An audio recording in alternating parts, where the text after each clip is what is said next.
রোজা ফরজ হওয়ার আগ পর্যন্ত, যতদিন পর্যন্ত কোরআনুল কারীমের এই আয়াত নাজিল হয় নাই, ইয়া আইয়ুহাল্লাযীনা আমানু কুতিবা আলাইকুমুস সিয়াম, এই রমজান মাসের রোজা যতদিন পর্যন্ত ফরজ হয় নাই, এই আয়াতে কারিমা যতদিন পর্যন্ত নাজিল হয় নাই, ততদিন পর্যন্ত শাহরুল্লাহিল মুহাররম, আল্লাহ পাকের কাছে এই মুহাররম মাসের রোজাকে ফরজ করে দিয়েছিলেন। আমরা অনেকেই, আমাদের ভিতরে একটা ভুল ধারণা আছে।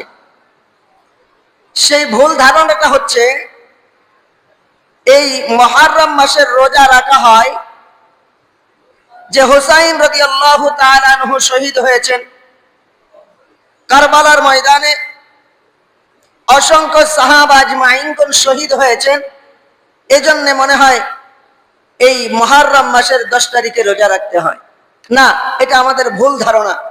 এই মুহররম মাসের রোজা আল্লাহ পাক রব্বুল আলামিন পৃথিবীর শুরুলগ্ন থেকে, বাবা আদম আলাইহিস সালাতু ওয়াস সালাম থেকে শুরু করে এই মুহররম মাসের রোজাকে ফরজ ছিল।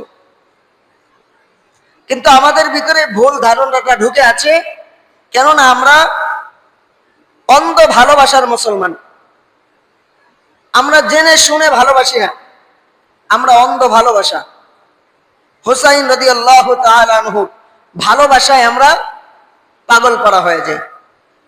হ্যাঁ, নিঃসন্দেহে হুসাইন রাদিয়াল্লাহু তাআলা আনহুকে ভালোবাসতে হবে। যাররা পরিমাণ দিলের ভিতরে কমতি রাখা যাবে না, কেননা হুসাইন রাদিয়াল্লাহু তাআলা আনহুকে ভালোবেসেছেন কে? আল্লাহ স্বয়ং নিজে।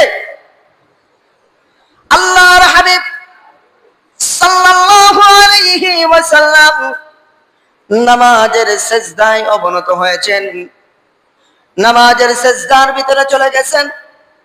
আল্লাহর হাবিব জবান দিয়ে তাসবিহ পাঠ করতেছে, সুবহান রাব্বিয়াল আ'লা, সুবহান রাব্বিয়াল আ'লা, সুবহান রাব্বিয়াল আ'লা। হুসাইন রাদিয়াল্লাহু তাআলা আনহু পিছ থেকে আল্লাহর হাবিবের পিঠের উপরে উঠেছেন। আল্লাহর হাবিবের পাগড়ি ধরে একবার টান মারে, লম্বা চুলগুলি, আল্লাহর হাবিবের কাঁধ বরাবর লম্বা চুল ছিল, লম্বা চুলগুলি ধরে ধরে টানতেছে আর বলতেছে, ঘোড়া চল, ঘোড়া চল।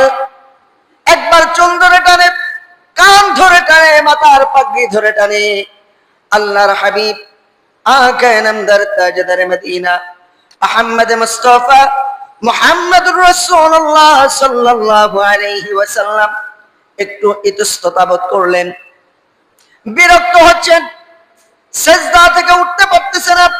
যদি সিজদা থেকে উঠে ছোট মানুষ পিঠ থেকে পড়ে যায়, ব্যথা পাইতে পারে। আল্লাহর হাবিব ইতস্ততা বোধ করতেছেন।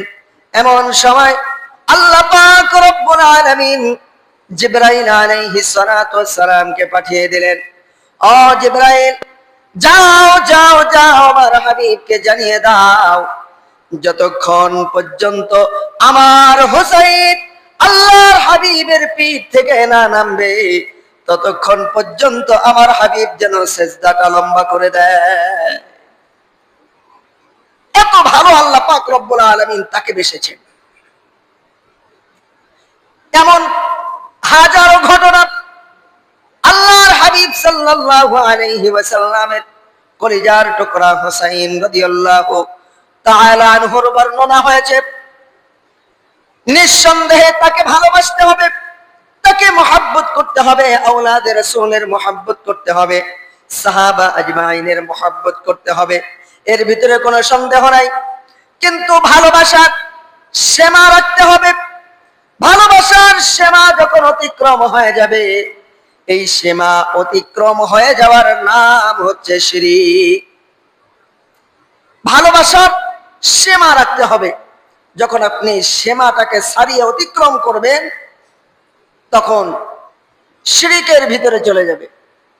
যখন আমরা আল্লাহর হাবিব সাল্লাল্লাহু আলাইহি ওয়াসাল্লামের শান মান বড় করতে করতে করতে করতে যদি আল্লাহর উপরে উঠায় ফেলাই, তাহলে কি হবে? শিরক হয়ে যাবে। কেননা আল্লাহর শান আর রাসূলের শান আকাশ আর জমিনের ব্যবধান। আল্লাহর রাসূল সাল্লাল্লাহু আলাইহি ওয়াসাল্লামের কলিজার টুকরা হুসাইন রাদিয়াল্লাহু তাআলা আনহুকে ভালোবাসতে হবে, মহব্বত করতে হবে, কিন্তু যেই ভালোবাসার সীমা রেখা দিয়েছেন এই সীমা রেখার ভিতরে, এর বাহিরে যাওয়া যাবে না। ভালোবাসার নাম কি? ভালোবাসার পরিচয় কি? ভালোবাসা কি শুধু জবানে বলা? না, আমরা ছোট্ট একটা প্রবাদ কথা জানি, বৃক্ষ তোমার নাম কি, ফলে পরিচয়। এখন আমি জবান দিয়ে বললাম যে আমি হুসাইন রাদিয়াল্লাহু তাআলা আনহুকে ভালোবাসি, হাসান রাদিয়াল্লাহু তাআলা আনহুকে ভালোবাসি, ওমর ফারুক রাদিয়াল্লাহু তাআলা আনহুকে ভালোবাসি, আলী রাদিয়াল্লাহু তাআলা আনহুকে ভালোবাসি, খাতুনে জান্নাত ফাতেমাতুজ জাহরা রাদিয়াল্লাহু তাআলা আনহুকে ভালোবাসি। জবানে বলতেছি, মাগার তারা যেই কাজগুলো করেছে ওই কাজের ধারে কাছেও যাই না। তারা জীবনে দাড়ি কাটে নাই, আমি দাড়ি কাটি। তারা জীবনে টাকনুর নিচে কাপড় পরে নাই, আমি পরি। তারা জীবনে নামাজ ছাড়ে নাই, আমি ছাড়ি। বলেন তো এটা ভালোবাসা? এটার নাম কি ভালোবাসা? না। ভালোবাসার নাম হচ্ছে আপনি যাকে ভালোবাসেন তাকে অনুসরণ করবেন, আপনি যাকে ভালোবাসেন তাকে অনুকরণ করবেন। আপনার ভালোবাসার মানুষ যিনি হবে, আপনার আইডল যিনি হবে, তাকে অনুসরণ করা, তাকে অনুকরণ করা, এটার নাম হচ্ছে ভালোবাসা।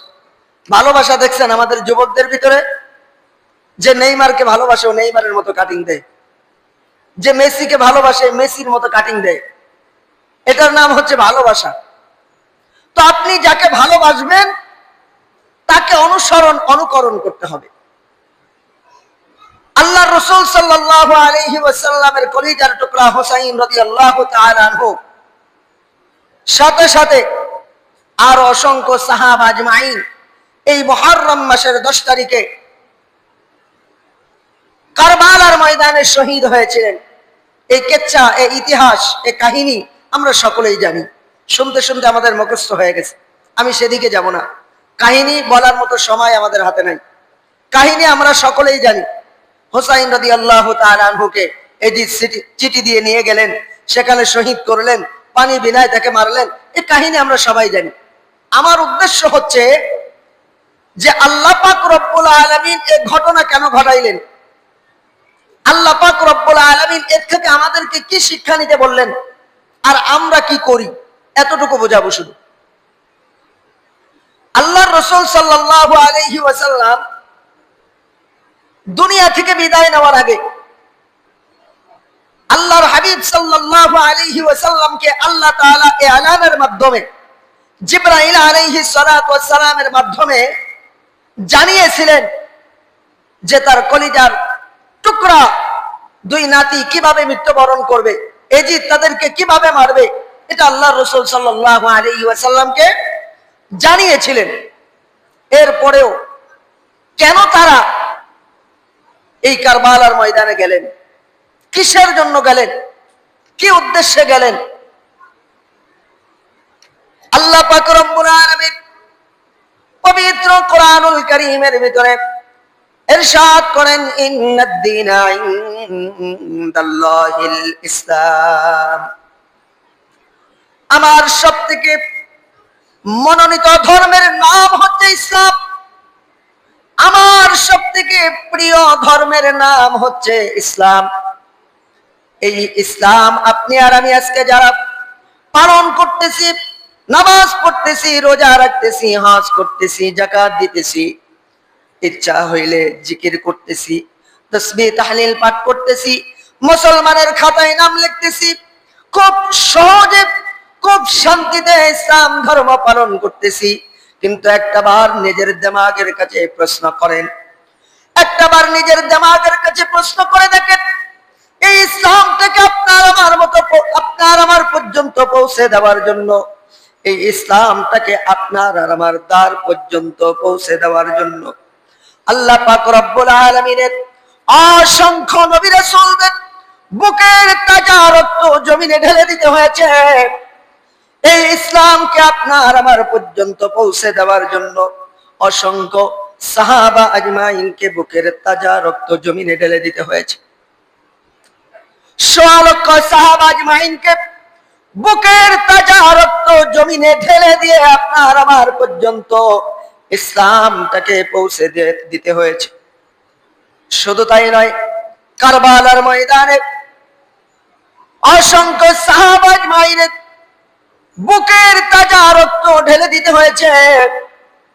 বেগুনা মাসুম বাচ্চাটাকে পানি বিনায় তীরের আঘাতে ছিন্ন বিচ্ছিন্ন করে দেওয়া হয়েছে।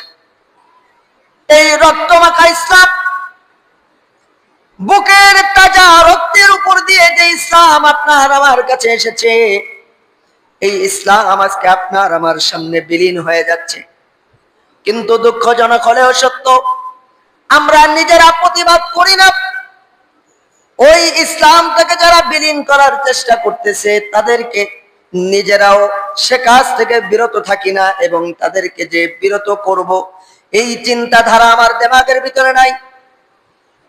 এই ইসলামের ভিতরে অসংখ্য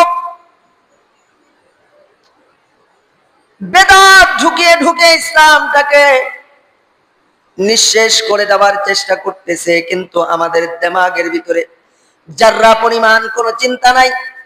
হায় হায়, কোন ইসলাম হুসাইন রাদিয়াল্লাহু তাআলা আনহু তার বুকের তাজা রক্ত ঢেলে দিয়ে আমাদেরকে দিয়ে গেলেন, আর আমরা কোন ইসলাম পালন করতেছি?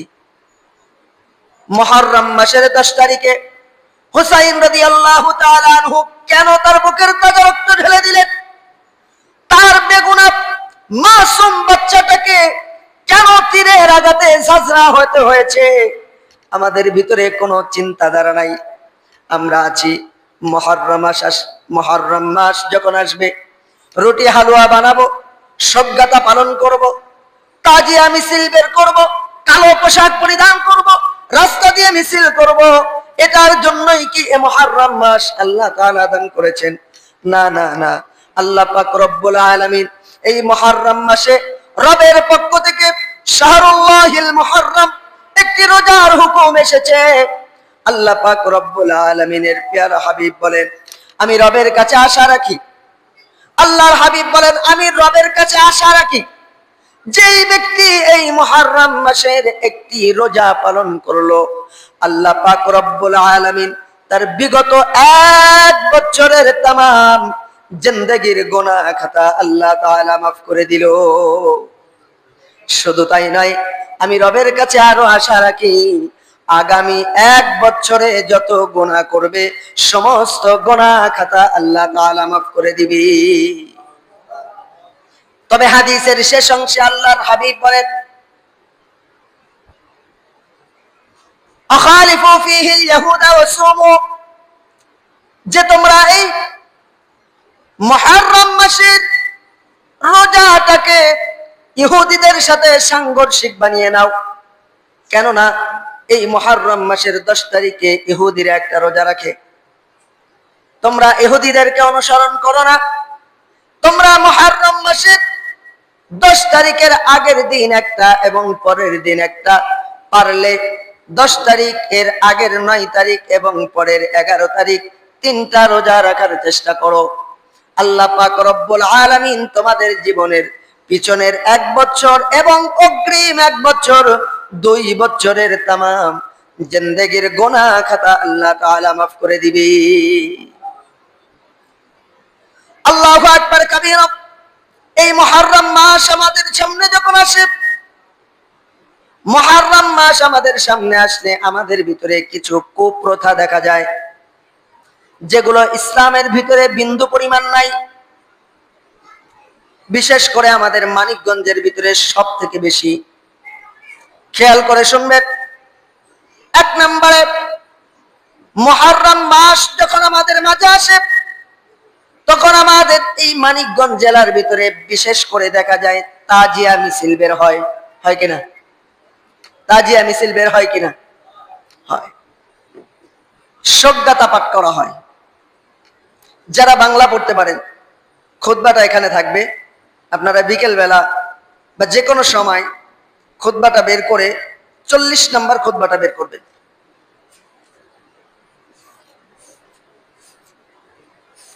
আজকের যেই খুতবা 39 নম্বর খুতবাটা বের করে আপনারা তৃতীয় পৃষ্ঠার ভিতরে যাবেন। তৃতীয় পৃষ্ঠার ভিতরে যাওয়ার পরে এখানে আজকের দিনের বিষয় আল্লাহর হাবিব সাল্লাল্লাহু আলাইহি ওয়াসাল্লাম কি বলেন, আমি শুধু বাংলাটা আপনাদেরকে পড়ে শোনাই। আল্লাহর রাসূল সাল্লাল্লাহু আলাইহি ওয়াসাল্লাম বলেন, وقال عليه الصلاة والسلام صوموا عاشوراء وخالفوا فيه اليهود وصوموا قبله يوما وبعده يوما। আল্লাহর হাবিব সাল্লাল্লাহু আলাইহি ওয়াসাল্লাম ফরমান যে তোমরা মুহররমের রোজা রাখো, وخالفوا فيه اليهود وصوموا قبله يوما وبعده يوما। হাদিস শরীফে আছে রমজানের রোজা ফরজ হওয়ার পূর্বে আশুরার রোজা ফরজ হিসেবে রাখা হইতো। অতঃপর যখন রমজান মাসের রোজা হুকুম নাজিল হয় তখন উহা যাহার ইচ্ছা রাখিতে পারে আর যাহার ইচ্ছা নাও রাখিতে পারে। فقد قال عليه الصلاة والسلام من وسع على عباده في النفقة। আল্লাহর হাবিব সাল্লাল্লাহু আলাইহি ওয়াসাল্লাম বলেন, যেমন রাসূল করিম সাল্লাল্লাহু আলাইহি ওয়াসাল্লাম ইরশাদ করেন, যেই ব্যক্তি আশুরার দিবসে পরিজনদের জন্য মুক্ত হস্তে ব্যয় করিবে, আল্লাহ তাআলা তার পূর্ণ 1 বছর তাহাকে সচ্ছলতা দান করবেন। এই খরচটা কিন্তু নিজের পরিজনদের জন্য বলছে, আবার অন্য জায়গায় নিয়ে যাবেন না। এরপরে আল্লাহর হাবিব বলেন,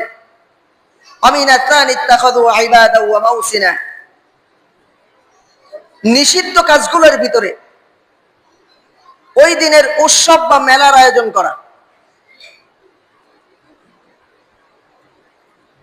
মেলার দিন হিসেবে পালন করা, অথবা ওই দিন শোকাচ্ছন্ন পালনার্থে শোকগাথা পালন করা। যে হুসাইন রাদিয়াল্লাহু তাআলা আনহু এই দিনে মারা গেছে, কত ব্যথা, কত কষ্ট, কত দুঃখ। অনেকে আছে না, শোক পালন করে কিনা, ব্যথা অনুভব করে কিনা। এখন ছোট্ট একটা মাসালা আপনাদেরকে বোঝায়। একজন ব্যক্তি মৃত্যুবরণ করলে আল্লাহর রাসূল সাল্লাল্লাহু আলাইহি ওয়াসাল্লাম ওই ব্যক্তির শোক পালন করতে বলছে কয়দিন বলেন তো? এর আগেও আমি আলোচনা করছি, কয়দিন? 3 দিন। একজন ব্যক্তি মৃত্যুবরণ করলে তার শোক পালন করার সর্বোচ্চ মেয়াদ কতদিন? 3 দিন। স্ত্রীর স্বামী যদি মারা যায় তো ওই স্ত্রী শোক পালন করতে পারবে কয়দিন? 3 মাস 10 দিন। কয়দিন? 3 মাস 10 দিন। এটা সর্বোচ্চ লম্বা। একজন স্ত্রীর জন্য, ওই স্ত্রীর স্বামী যদি মারা যায় সে শোক পালন করতে পারবে 3 মাস 10 দিন। এই 3 মাস 10 দিন ওই স্ত্রী কোনো নতুন পোশাক পরিধান করতে পারবে না। কিন্তু আমাদের সমাজের ভিতরে তো আমার বোনের স্বামী যদি মারা যায়, এটা আপনাদের মানিকগঞ্জের কথা বলতেছে, আমার খুলনার কথা বলি না। বোনের স্বামী যদি মারা যায় তো দেখবেন যে 2 দিন 3 দিনের মাথায় ভাই নতুন কাপড় কিনে নিয়ে যায়, 7 দিনের দিন নতুন কাপড় নিয়ে যায়, 40-এর দিন নতুন কাপড় নিয়ে যায় না। এই 3 মাস 10 দিন পর্যন্ত ওই স্ত্রী নতুন কোনো পোশাক পরিধান করতে পারবে না, সুগন্ধি কোনো তেল ব্যবহার করতে পারবে না, স্বর্ণের কোনো অলংকার ব্যবহার করতে পারবে না, আনন্দ হয় এমন কোন জিনিস সে ব্যবহার করতে পারবে না। কতদিন? 3 মাস 10 দিন। আচ্ছা, আর স্বাভাবিক মানুষের জন্য শোক পালন করতে পারবে কয়দিন? 3 দিন। হুসাইন রাদিয়াল্লাহু তাআলা আনহু মনে পরশুদিন মারা গেছে, তাই না? কতদিন আগে হিসাব করছেন কোনদিন? এখন হুসাইন রাদিয়াল্লাহু তাআলা আনহু মারা গেছে এখান থেকে 1450 বছর আগে, আর আপনি শোক পালন করতেছেন এই দিন। বাড়ির ভিতরে গোল মিটিং করে শোকগাথা পালন করতেছেন। ওই যে মানিকগঞ্জ থেকে, এরপরে জাবরা থেকে, অমুক এলাকার থেকে, তমুক এলাকার থেকে কয়েকজন গাঞ্জাখোর, গাঞ্জুটিয়া, মুখে দাড়ি নাই, টাকনুর নিচে কাপড়, নামাজের একক তো খোঁজ নাই, তাদেরকে আপনার বাড়িতে দাওয়াত দিয়ে নিয়ে গোল করে মেলা বসে শোকগাথা পালন করাইতেছেন আধা ঘন্টা। কোথায় পাইছেন এগুলা? সম্পূর্ণ শিরক। যারা এই শোকগাথা পালন করান, আল্লাহর কসম কালকে কিয়ামতের ময়দানে আপনাকে আল্লাহ তাআলার কাছে হিসাব দিতে হবে। আমি নিজের চোখে দেখেছি এলাকার অনেক বাড়িতে শোকগাথা পালন করা হয়। কোনদিন আপনারা আমার সামনে দাঁড়ায় বলেন তো একজন, যে এই মুহররম মাস আজকে থেকে শুরু হয়েছে, 10 তারিখ পর্যন্ত এলাকার ভিতরে অনেক মিছিল দেখতে পাবেন আপনারা, অনেক দল দেখতে পাবেন যারা সভ্যতা পালন করার জন্য মিছিল নিয়ে বের হয়েছে, রাস্তা দিয়ে সারি দিয়ে বের হয়েছে। কোনদিন এদেরকে দেখছেন যে নামাজের রক্তে মসজিদের উঠতে? দেখছেন কেউ? আমি দেখি নাই। আমার এই 14 বছর মানিকগঞ্জে আমি দেখি নাই যে ওরা নামাজের রক্তে যে মসজিদের সামনে দিয়ে যাইতেছে অনেক যায় নামাজ পড়ে নিছে, বরঞ্চ দাঁড়ায় প্রস্রাব করতে দেখছি আমি এদেরকে। আপনার বাড়িতে সভ্যতা পাঠ করবে কইরা বেরাইবো, আপনি কিছু চাউল দিবেন, কিছু টাকা দিবেন, এটা নিয়ে বাজারে আইসেই কিনবে বিড়ি, আকিস বিড়ি, গোলডিপ বিড়ি, এগুলা কিনে কিনে খাইবো আর রাস্তা দিয়ে যাবে। এজন্য যারা এই পক্ষবাদী আছেন, সভ্যতা পালন করেন, বাড়িতে মিছিল করেন, তাজিয়া করেন, মোমবাতি জ্বালায়া আপনারা এই মুহররমের 10 তারিখে শোক পালন করেন, এগুলো থেকে বের হয়ে আসেন। এগুলো ইসলামের কোনো অংশ নয়, বিন্দু পরিমাণ ইসলামের ভিতরে নাই, যেগুলো আমরা করি। এখানে স্পষ্ট ভাবে আজকের খুতবার ভিতরে আসছে যে নিষিদ্ধ কাজের মধ্যে ওই দিনের উৎসব বা মেলার দিন হিসেবে পালন করা, অথবা ওই দিন শোকাচ্ছন্ন পালনার্থে শোকগাথা পাঠ করা, কান্নাকাটি করা, আহলে বায়াতের বিপদের কথা স্মরণ করিয়া দুঃখ প্রকাশ করা, তাজিয়া ও নিশান বাহির করা এবং ওহার আনুষঙ্গিক যাবতীয় ক্রিয়া কৌতুক ইত্যাদি শিরিক ও গুমরাহের কাজ। এখানে যারা পড়তে পারেন 39 নম্বর খুতবা বের করে বাংলাটা পড়ে দেখবেন যে আল্লাহ তাআলার হাবিব স্পষ্ট ভাবে জানিয়ে দিয়েছেন যে এগুলো সম্পূর্ণ শিরিক এবং গুমরাহের কাজ। এজন্য আপনারা যারা বিগত বছরে করেছেন, বাড়িতে চাচির আবদারে তাদেরকে দাওয়াত দিয়ে বাড়িতে নিছেন, দুয়ারের ভিতরে গোল মিটিং করে মাথা ঝাঁকায় আর সভ্যতা পালন করে, এগুলা সম্পূর্ণ নিষিদ্ধ। এগুলা থেকে আমরা বেরিয়ে আসবো ইনশাআল্লাহ। আমাদের কাজ একটাই, সেটা হচ্ছে আফদালুস সিয়ামি বাদা রমাদান শাহরুল্লাহিল মুহররম। সম্ভব হলে মুহররম মাসের 10 তারিখে আমরা কি করব? রোজা রাখবো। এরপরেও যদি সম্ভব হয় মুহররমের 9 তারিখ এবং 11 তারিখ 3টা রোজা রাখার চেষ্টা করব ইনশাআল্লাহ। এর অতিরিক্ত যত ক্রিয়া অনুষ্ঠান আমরা পালন করি মুহররমের 10 তারিখ হিসেবে, মিলাদ বলেন, মিলাদ, কিয়াম, মাহফিল বা অনুষ্ঠান, আপনার এই দিনকে কেন্দ্র করে কোনো অনুষ্ঠান কারোর বাড়িতে চলবে না। এটা আমাদের সম্পূর্ণভাবে মনে রাখতে হবে। আল্লাহ তাআলা আমাদের সকলকে এই কথাগুলোর উপরে আমল করার তৌফিক দান করেন।